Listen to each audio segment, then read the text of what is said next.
today I'm going to share with you exercises using the horse's tail. These can be good for core stimulation, stretching the whole spine, and useful for horses that hold tension within their back, hindquarters and tail. Some of these exercises are included in my Pilates book and video. But first of all, let's take a look at the anatomy of this area. The tail vertebrae themselves actually start not at the top of the tail here, but within the hindquarters. There are 3 tail vertebrae actually within the hindquarters from the end of the sacrum and before we get into the main part of the tail. The spinal cord ends in the sacrum, but many nerves do continue from the spine into the horse's tail. And when we look at the muscles, these also help us to appreciate how the tail is an extension of the spine. The muscles aren't just within the tail itself, or indeed originating from these 3 tail vertebrae in the hindquarters, but they extend further forward, coming from the sacrum and even from the lumbar region. And these tail muscles are connected into the rest of the muscles of the spine as well. This first exercise is a simple mobilization exercise. I suggest you start at the bottom of the tail and very gently and slowly circle the tail, using the upper part of your hand to stabilize that section, and then move up to the next few joints here, just gently circling.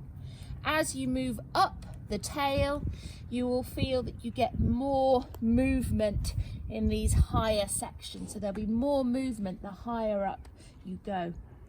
This is a lovely exercise for horses that hold tension within their tail and within the hindquarters itself as well.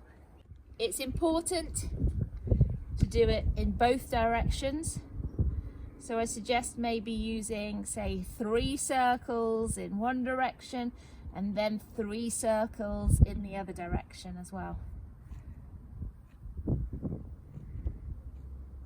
And although we're just moving or just trying to move the joints within the horse's tail, we will actually be having an effect all the way through, up the tail and into the rest of the spine as well, influencing the muscles, the fascia, the connective tissue into the spine further forward and often into the back itself.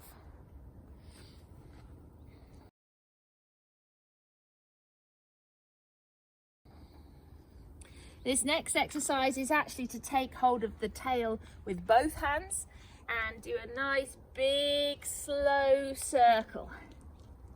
And as I do this, I perhaps have a tiny little bit of traction on the tail, so just pulling out ever so slightly, as big as we can, in a nice big circle, and then the other direction as well. Well, you could think that this is just about mobilizing those joints at the top of the tail, this is the most mobile section of the tail itself.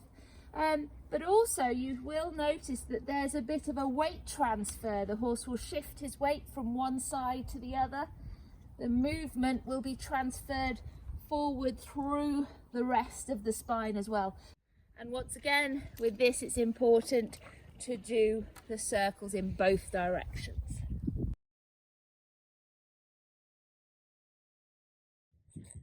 The whole spine extension stretch is a lovely passive stretch to do after you've worked your horse. It's lovely to stretch not just the tail, but the whole spine. Pick up the tail, make sure it's coming out from the body at a nice neutral position, so not too high and not too low. Wrap the tail around your hand just to have a good hold on it, and then very gradually load your weight onto the tail. Rather than thinking about pulling the horse's tail, I like to just think about leaning on the tail, just loading the tail. And then you yourself relax into that position. This clearly will be adding traction through the tail and into the spine, through the fascia, all the way through the horse's spine. And if you can get the horse to lower his head at the same time, that's even better.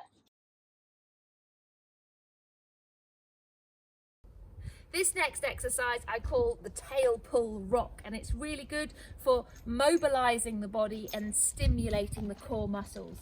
Once again, I'm going to gently take hold of the tail, having it at about this angle, so a nice neutral position, not too high or too low, coming out from the spine.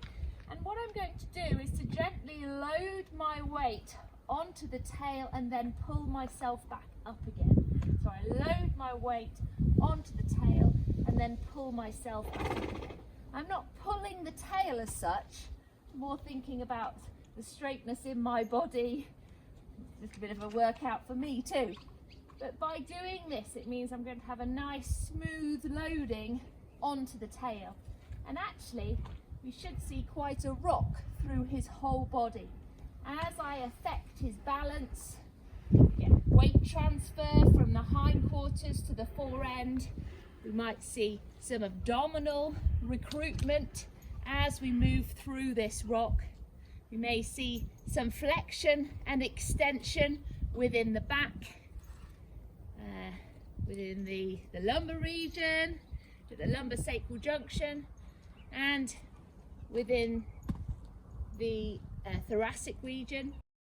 You may also notice that the thorax moves forwards and backwards between the horse's front end, and there very often you'll see a change in the shape of the horse's withers just behind the scapula, that area there.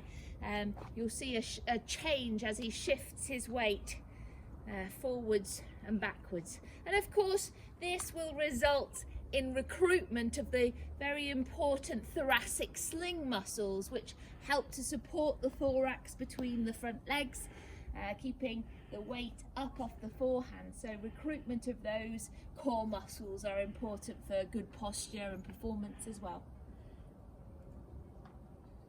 There are loads of exercises that you can perform using the horse's tail. This is just a small selection. Try them out with your horse and let me know how you get on.